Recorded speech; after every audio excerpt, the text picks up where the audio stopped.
Every leadership framework you've learned is actually making you weaker. Here's what I mean. You've been taught to follow templates, to hit talking points, to craft the perfect narrative that checks all the boxes. But when you stand in front of your team with your polished story, something feels off.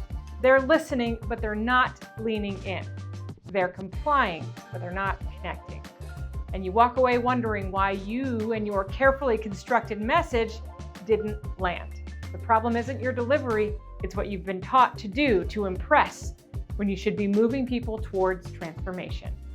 I'm Lauren Reedy, and over the last decade, I've managed a team and worked with mid to senior level leaders who come frustrated.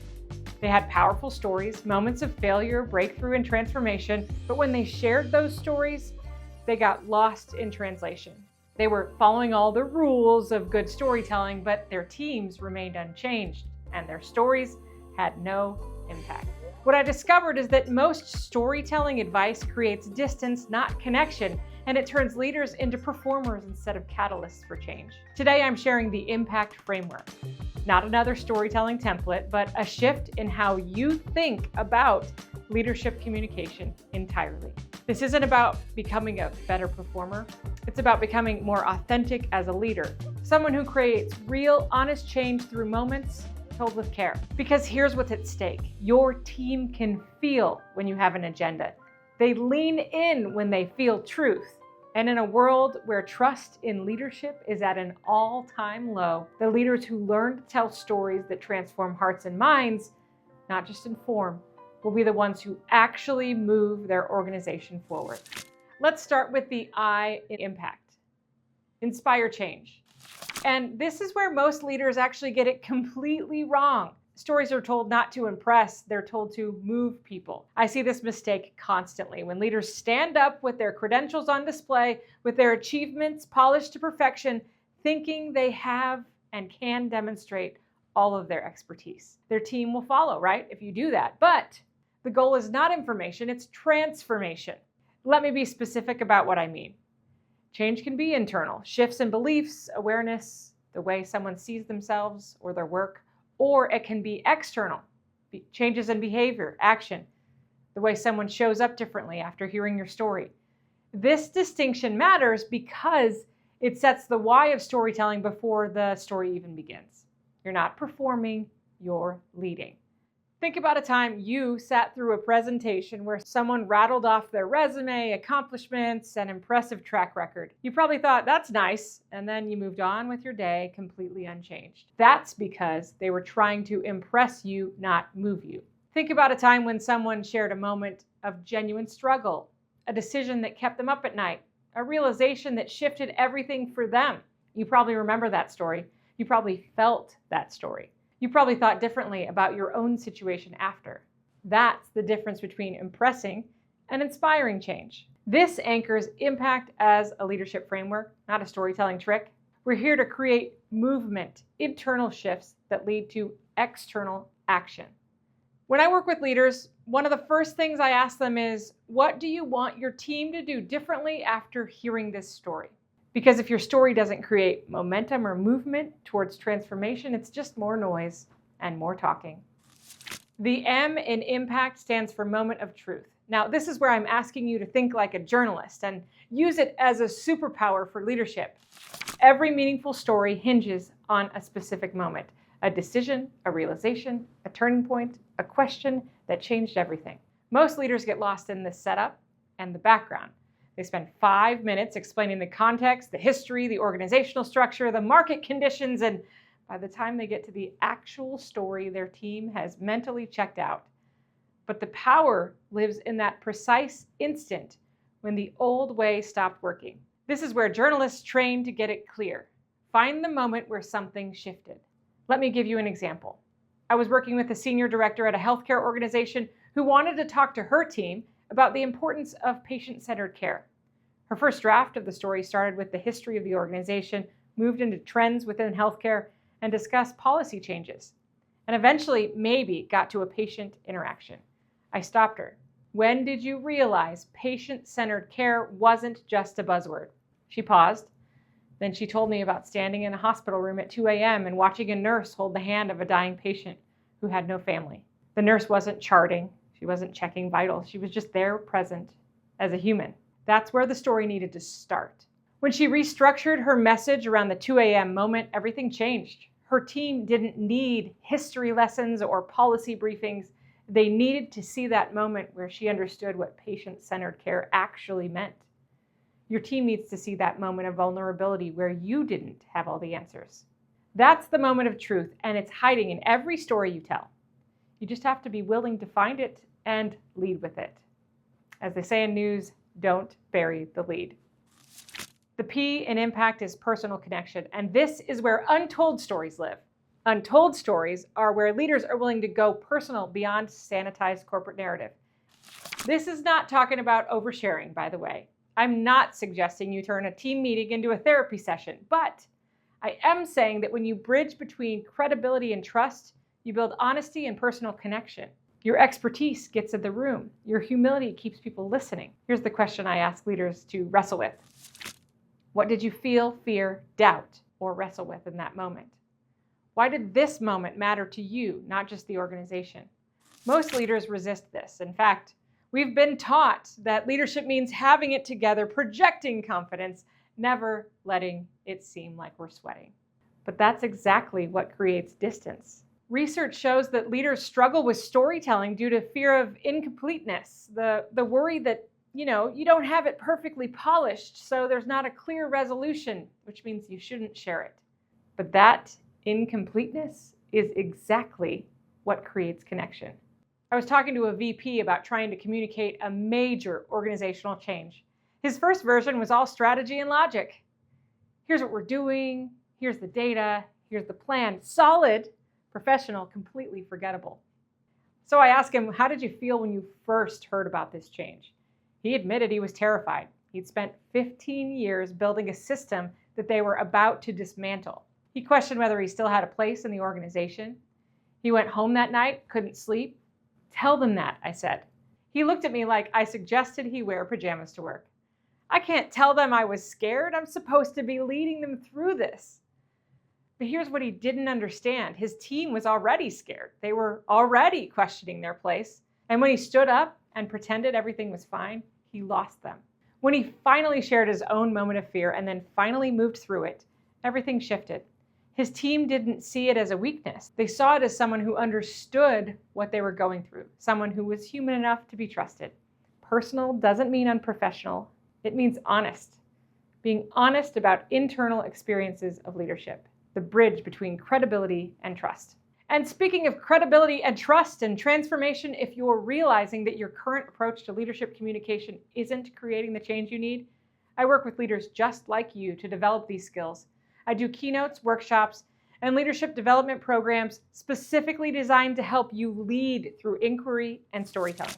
Check out laurenreedy.com/speaking to learn more about how we could work together. And while you're at it, I built a free assessment called the Leadership Curiosity Index. 6 minutes, 5 dimensions. Most leaders are surprised by what they find. Link in the description. Take it, then come back. It'll change how you hear the rest of this video. The A in impact might be the most counterintuitive part. Authenticity over agenda. Let go of persuasion-first storytelling. Release the need to control the takeaway. Oh, that is so hard for me to do. Trust honesty over polished. This is one of the most distinctive and powerful elements of this framework, and it's one leaders resist the most. Because we've been trained to persuade, we've been taught that good communication means controlling the message, managing perception, ensuring everyone walks away with the exact takeaway we intended.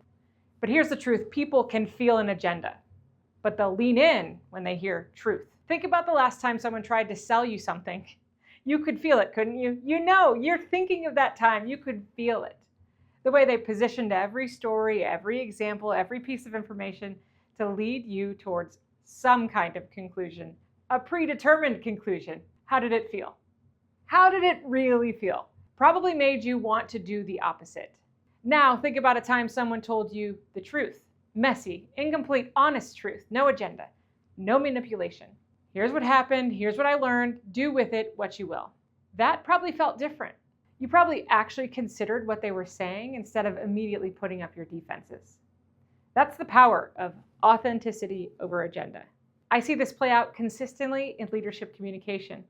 A leader wants to announce a new initiative, so they craft a story designed to make everyone excited about it. They cherry pick the details, emphasize the positives, and downplay the challenges. They engineer the emotional response they want, and then they wait. And their team sees right through it. Because when you lead with agenda, you're essentially saying, I don't trust you to come to the right conclusion on your own, so I'm going to manipulate the information to get you there. When you lead with authenticity, though, you're saying, I trust you enough to share the truth, and I trust that the truth is compelling enough on its own. This doesn't mean you abandon strategy. By all means, keep your strategy. It doesn't mean that you share every doubt and fear without filter like a therapy session, but it does mean that you trust honesty over polished. One of my favorite examples of this is a CEO I worked with who was facing a major setback. The company missed their quarterly targets, morale was low, and everyone was waiting for the spin. The carefully crafted message about how it was actually a good thing and a learning opportunity and a chance to pivot. I feel like I used to say that. Instead, they stood up and said, we missed our targets. I'm disappointed. You're probably disappointed. I don't have all the answers right now about how we fix it, but here's what I do know. ... And then they shared what they actually knew.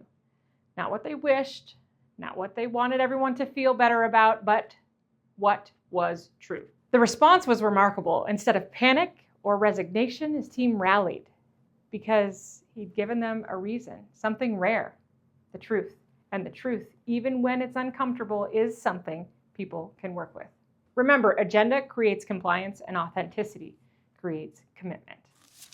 The C in impact is continuous engagement, because stories don't end when the video cuts or keynotes end. Storytelling is a practice, not a performance. This is where most leaders get it wrong. They think it's an event, the big speech, the town hall, the presentation. They prepare, they deliver, they're done. But that's not how transformation works. Transformation happens through ongoing dialogue, not one-way communication. Engagement happens through ongoing questions, listening, dialogue with each other, and reflection. This is where impact connects to inquiry-based leadership. Stories aren't meant to close conversations, they're meant to open them. And when you share a story, you're not delivering a verdict, you're creating space for others to share their own moments of truth, their own experiences, their own questions. I worked with a team that was struggling with psychological safety. They'd read all the books, attended workshops, implemented policies, but people still weren't speaking up. The breakthrough came when one senior leader shared a story about a time early in her career when she stayed silent about a major problem because she was afraid of looking incompetent. The problem eventually exploded, costing the company millions. She didn't share the next story and then move on to the next agenda item. She paused. She asked, has anyone ever stayed silent about something because they were afraid of how it would be perceived? The room was quiet. One person raised their hand, then another, then another. What followed was the most honest conversation that team had ever had about fear, risk, and speaking up. Not because of policy or a workshop, but because one leader was willing to go there first with an honest story and then create space for others to do the same. That's continuous engagement. The story doesn't end with your telling of it. It continues through the questions it raises, the conversation it sparks, and the reflection it invites. The best stories leave room for others to share their own moments of truth. They don't tie everything back in a neat bow. They open loops that can only be closed through dialogue. That's why storytelling is practice, not performance. You're not trying to nail it once and be done. You're building a culture where stories are exchanged, where vulnerability is reciprocated, and where truth-telling becomes a norm rather than an exception. Finally, the T in impact, transform hearts and minds. This is the outcome we're actually after. When hearts change, minds follow. And when minds change, action becomes possible. Let me say that again. When hearts change, minds follow. When minds change, action becomes possible. This is the outcome. Not standing ovations, not compliments on your presentation skills, though hopefully you get those. Not people telling you how inspiring you are. The outcome is alignment between what you believe and what your team believes, between what you see as possible and what they see as possible. Transformation is both emotional and cognitive People need to feel truth before they can think differently about it.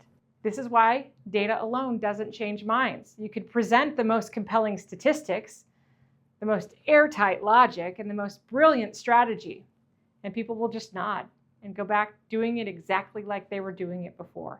Because you haven't transformed their hearts, you've only tried to convince their minds. But when you tell a story that helps someone feel something, when they're connected emotionally to the truth you're sharing, suddenly their mind becomes open to new possibilities. I see this consistently in organizational change because we all know change is inevitable.